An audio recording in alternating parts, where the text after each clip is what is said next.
organization has been yearning, and people who want to be in the organization and love our mission have been asking and demanding for opportunities to grow and develop. So while we're bringing in new people, that's all well and good, and sometimes you have to do that, and when you have to do it, you should absolutely make that choice.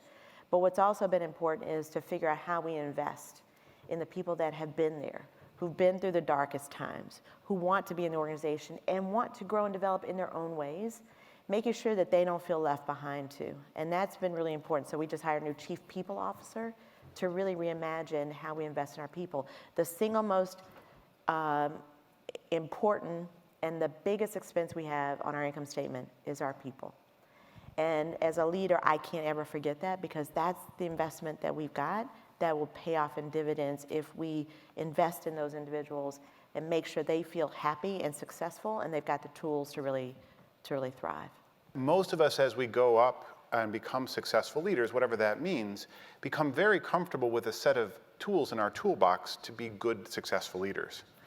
And the world is changing at a pace now, and organizations, especially large organizations, and all three of us have a kind of scope of responsibility where the tools that may have gotten, certainly I can speak for myself, got me to where I am, aren't necessarily the same sets of tools that are going to figure out where we need to go.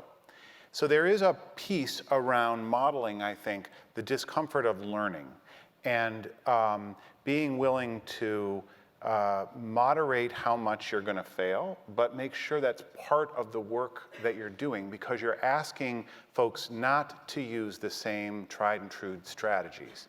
You're actually asking folks to experiment and to step into a kind of leadership role, regardless of their positional authority, to actually innovate, and to innovate in a way that they feel secure enough to know what's working and what's not in their innovation, and secure enough to be able to share that with the good and the bad and the ugly with their peers.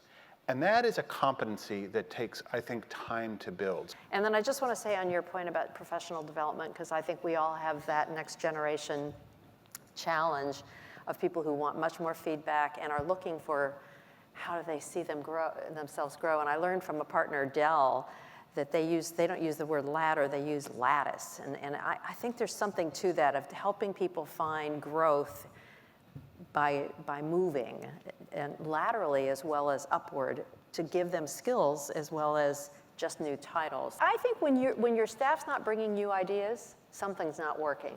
And so that to me is really a critical measure. They should be the input to a lot of what you're doing and not waiting for something to come down. So if something's not working, you're not seeing ideas come forward, or they're no longer feeling like they understand the mission, and so they're not sure how to bring a new idea in. And there's so much noise around us. I think we've all probably struggled.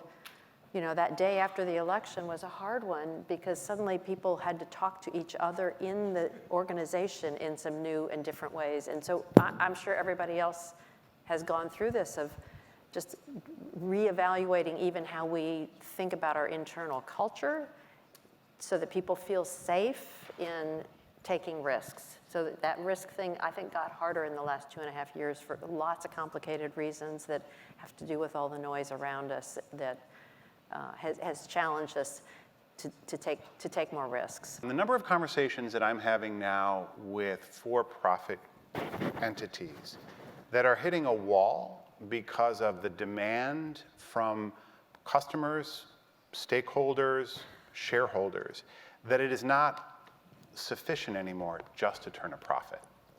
But there is now a demand that they are able to demonstrate an ability to create some meaningful good in the world.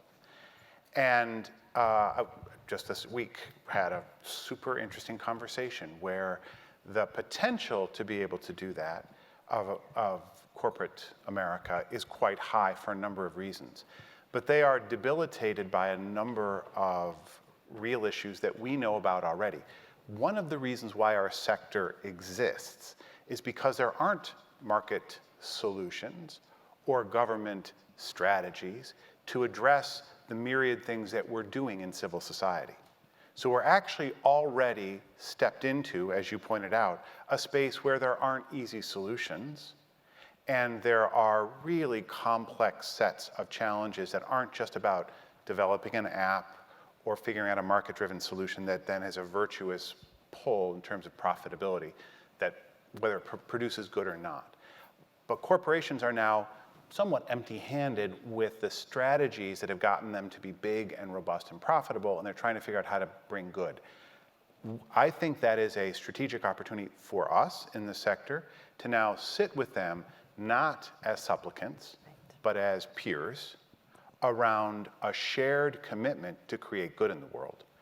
So part of our work, and I have felt this in my own life, is to stand with my back straight at the table, or demand a seat at the table, and determine the terms of how I'm going to show up with my entity to be able to represent what I know as an expert.